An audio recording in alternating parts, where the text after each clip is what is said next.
You know the feeling. You're at a party, maybe stuck in an elevator, or on one of those awkward pre-meeting video calls, and someone hits you with it.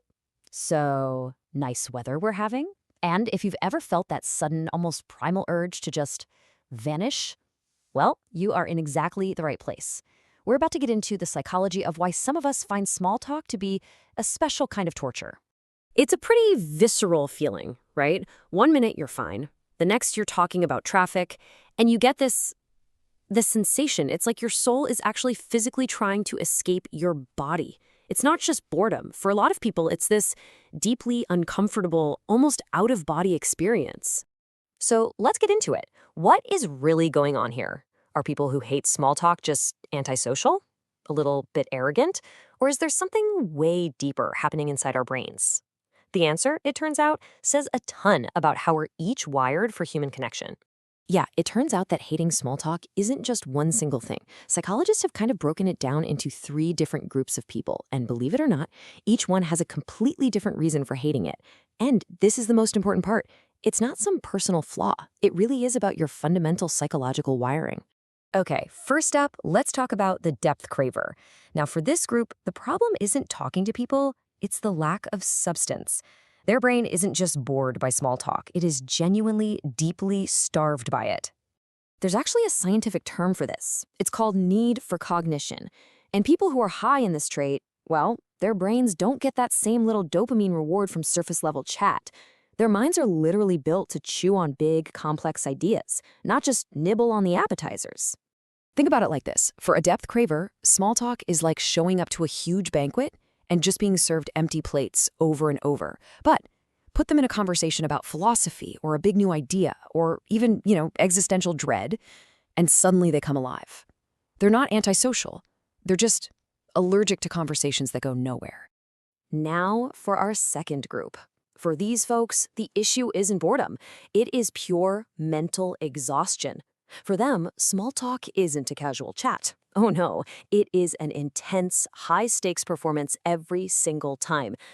The psychology behind this is called cognitive load. So while one person is just breezing through a conversation about their weekend, the exhausted performer is playing this frantic game of mental chess, and it is just draining their working memory completely dry. I mean, this is literally what's happening inside their head. It's this relentless, nonstop monologue. Okay, am I smiling too much? Oh wait, was that a weird thing to say? Are they judging my answer about what I did this weekend? Crap, okay, should I ask a follow-up question now? They are so busy analyzing their own performance that they can't actually be present in the moment. And over time, their brain just learns to associate small talk with pure stress. And that brings us to our third and final group, the authenticity seeker. Now, for this person, the problem with small talk isn't intellectual, and it's not about energy. It's almost a moral issue. To them, it feels fundamentally fake. I mean, you know how it is. Someone asks, "Hey, how are you?" And you automatically say, "Good, thanks," even if your world is completely falling apart inside. Well, the authenticity seeker experiences those tiny, scripted moments as little betrayals of their true self. They really value what's known as existential authenticity.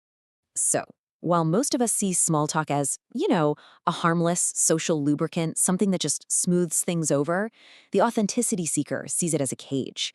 It's a set of rules that locks you on the surface and stops any real, genuine connection from ever happening. Okay, so we've got 3 totally different reasons for hating small talk, right? A need for depth, total performance exhaustion, and this deep craving for authenticity. But what's really fascinating is that all 3 of these groups, they all share one surprising, kind of counterintuitive trait.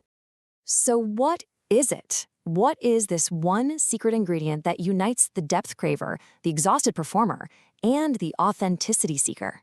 It's this. They are comfortable with silence. Yeah. While most people absolutely panic when there's a pause in the conversation, scrambling to fill the void with anything, these folks just don't. To them, silence is often more honest and even more connecting than forced, meaningless chatter. It's like saying, "Hey, I don't need to perform for you." Okay, so let's just tackle the biggest stereotype head-on, shall we? People who hate small talk, they often get labeled as arrogant or aloof or like they think they're just too smart for everybody else. But the psychology suggests that the exact opposite might actually be true. So we really have to flip this script. Hating small talk isn't about feeling superior.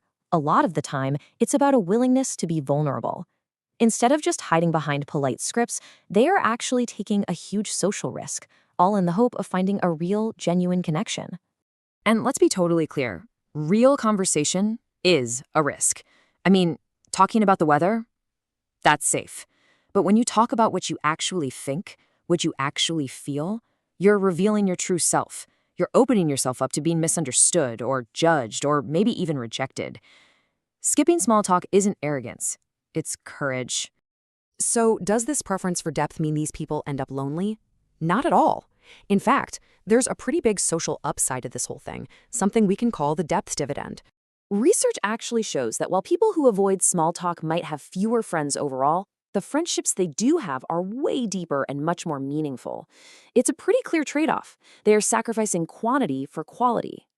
It really all just boils down to this. They would much rather have 2 people who actually know their soul than 20 people who just know what they did last weekend. For them, every minute that's spent on surface-level stuff is a minute they could have spent going deeper with someone who truly matters. So here's the big takeaway. If you have ever felt weird or broken because you just can't stand casual chit-chat, you're not. Your brain might be craving meaning, or maybe you're just tired of performing, or you've just seen through the whole social script and you can't go back. You're not cold. You're just done with shallow. So, as we wrap this up, I just want you to take a second and ask yourself, which one are you? The depth craver, the exhausted performer, or the authenticity seeker? Because understanding your own wiring, that's the first step to building the kind of connections that actually feed your soul.